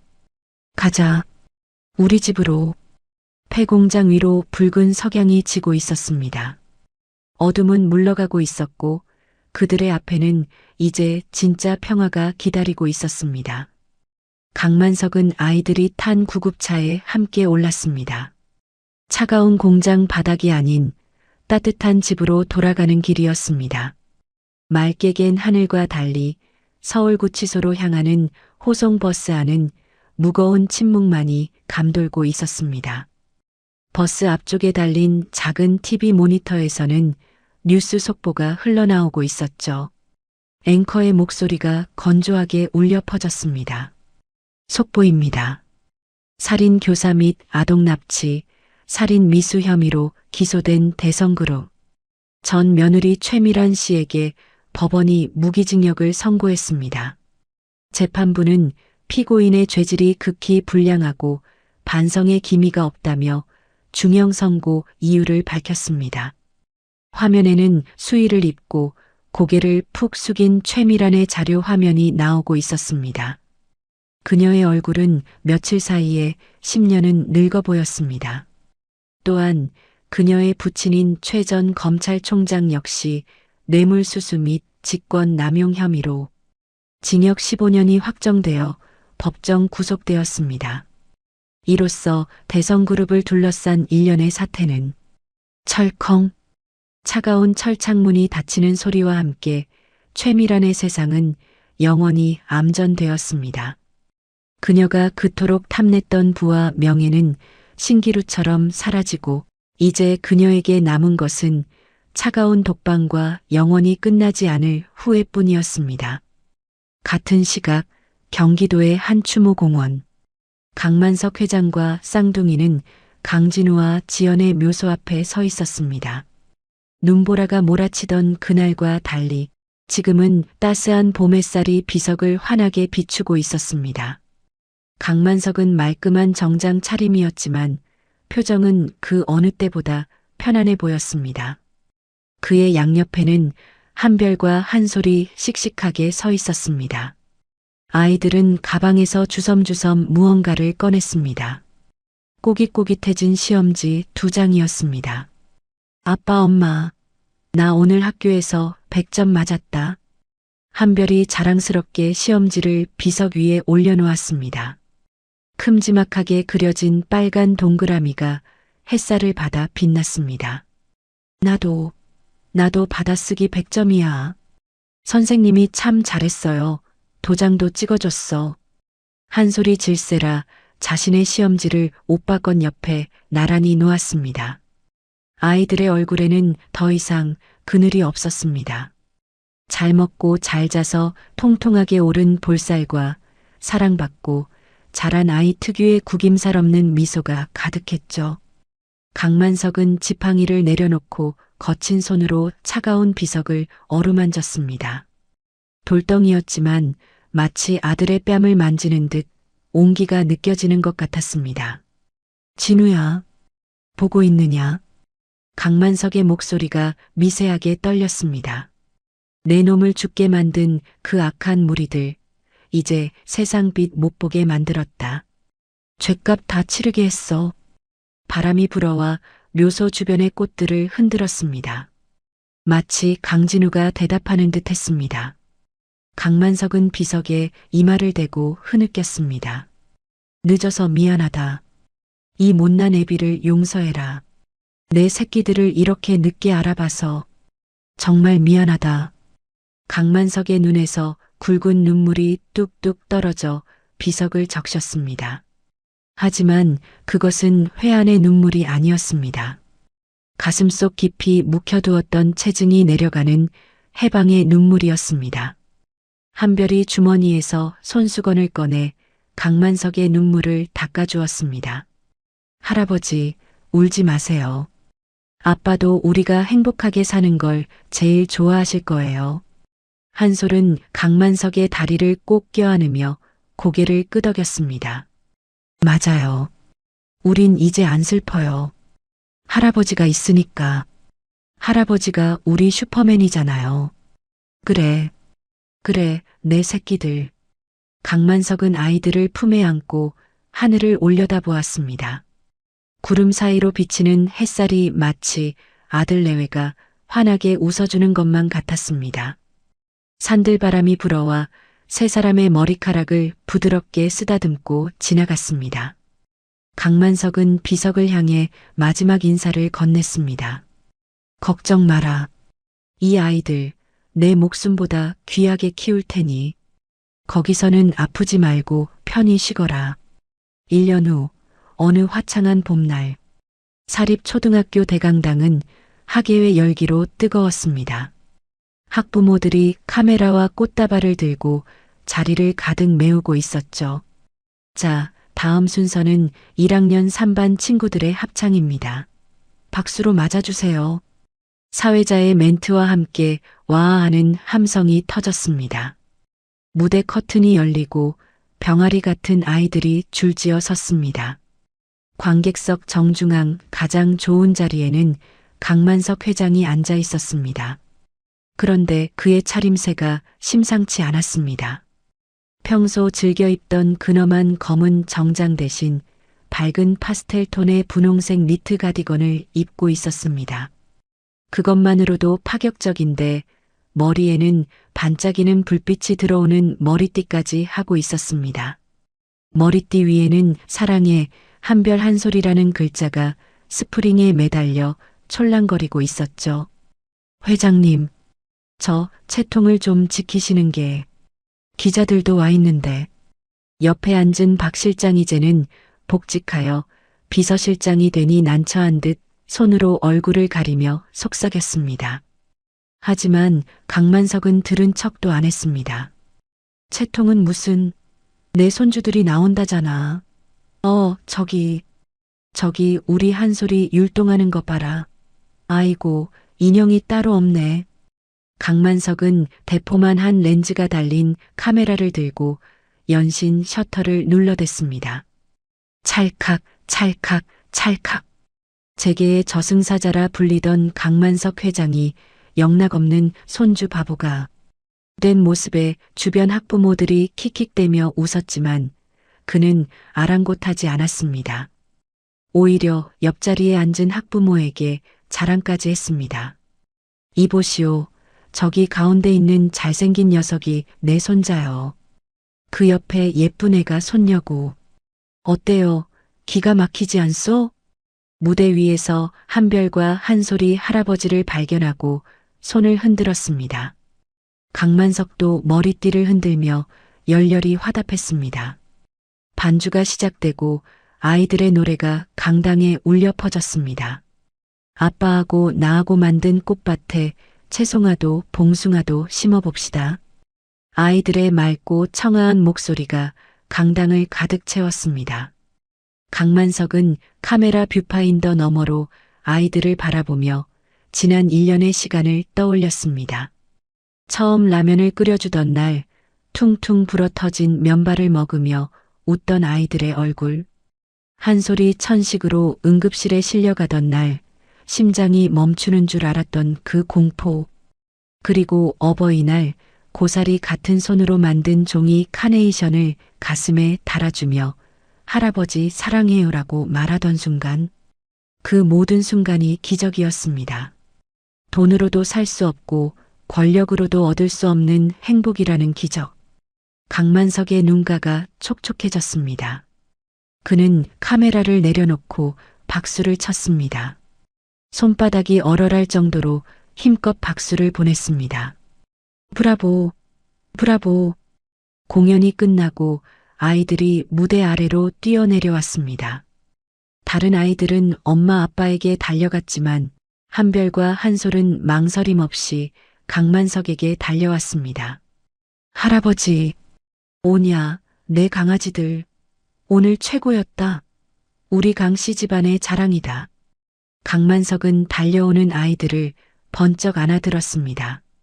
예전 같았으면 허리가 아파 엄두도 못 냈겠지만 아이들을 안아주기 위해 지난 1년간 꾸준히 운동을 한 덕분에 거뜬했습니다.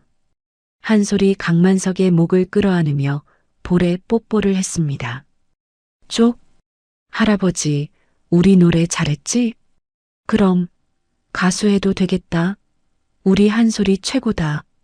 한별이 강만석의 머리띠를 만지작거리며 키득거렸습니다. 할아버지, 근데 이거 머리띠 너무 웃겨요. 반짝반짝해. 허허, 너희 응원하려고 특별 주문한 거다. 어떠냐, 멋지지 않냐? 강만석의 호탕한 웃음소리가 강당에 울렸습니다.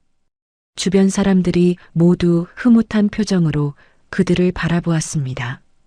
박 실장이 다가와 가방을 들어주며 물었습니다. 회장님, 저녁 식사는 예약해둔 호텔 중식당으로 가시겠습니까? 코스 요리로 준비해 두었습니다.